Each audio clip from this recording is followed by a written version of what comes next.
Le rendez-vous des nouvelles technologies. Kintic. Nous allons parler des ordinateurs tactiles. Il est 8h25.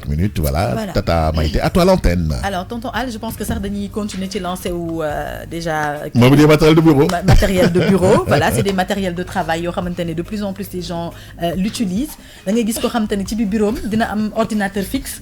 Dina am ordinateur fixe, mu am ordinateur portable, comme dina mën na am benn tablette tactile. Absolument. Alors tablette tactile bi mën na gën a pratique tey ordinateur fixe bi parce que mën nga toog sa bureau jékki-jékki nga am urgence war a dem ci benn rendez-vous et cetera nga gàddu sa appareil sa ordinateur tactile dem ak moom. Absolument. C'est comme si tu avais tout ce qu'il y avait dans l'ordinateur fixe bi nga bàyyi sa biir bureau mu ngi ci biir ordinateur tactile. Te mën nga yóbbaale sax sa benn imprimante portable. Donc de ce fait yow tu as la possibilité de mën a condenser loolu yëpp ci biir tablette bi et ba pare tu as accès à tous tes mails et tout ce qu'il faut. Donc tey booy déplacé wu soxla nga gàddu ordinateur bi yóbbaale ko ndax loolu mënul nekk.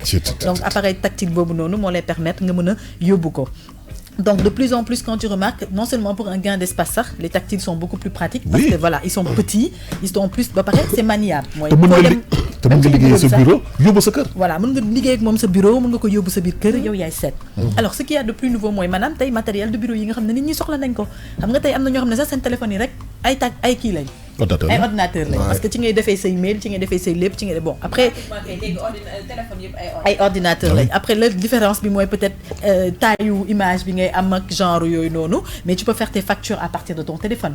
Alors si tu as par exemple une tablette tactile, nga xam ne écran bi moo gën a mag, tu peux facilement faire tes factures dessus. Mais en fait la contrainte avec le portable, c'est-à-dire que Microsoft Word ak yooyu doo ko mën a utiliser comme ni nga bëggee. Mooy dimension bi may wax rek.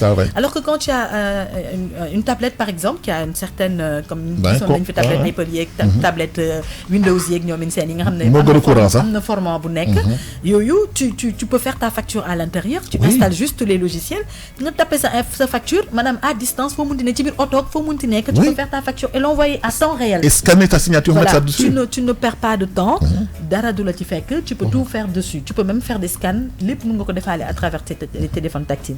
Hormis le fait que ñu ne déjà téléphone yi tactile la parce que loolu c'est déjà l'aspect professionnel bi nga xamante ne ak pratique bi mais hormis ça aujourd'hui il y a des appareils, il y a des ordinateurs tactiles qui sont sortis. Absolument. Et des ordinateurs de bureau tactiles. Waaw mooy écran bi ngay laal. Voilà yoo xamante ne day am clavier mais tu n'es pas obligé d'utiliser le clavier. Tu as la possibilité d'utiliser le tactile de l'ordinateur bës bouton yi utiliser lépp tactile, c'est plus pratique. Tu roules, c'est comme si tu avais un téléphone. Même fonctionnalité yi nga am ci téléphone moom moo am ci tactile bi mooy comme ni ngay pousser ibi sa écran bi comme ni ngay pousser sélectionner kii bi lépp tu le fais directement sur l'ordinateur. Mais Tata Maïté dafa am benn message bu ma jot léegi nee na ma xam nga léegi Sénégal ñëpp ay commerciaux nañu. Waaw. nee na ordinateur bi.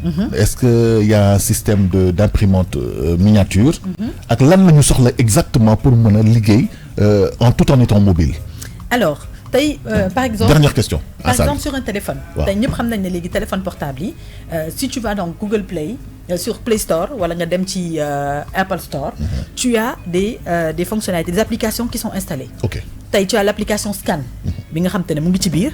Tu as l'application je sais pas moi il y a plein d'applications yoo xam te am na ci yoo xam ne ils sont utiles. Ok comme par exemple ay bu fekkee da nga bëgg ay PowerPoint ak su fekkee da nga bëgg logiciel PowerPoint tu l'installes.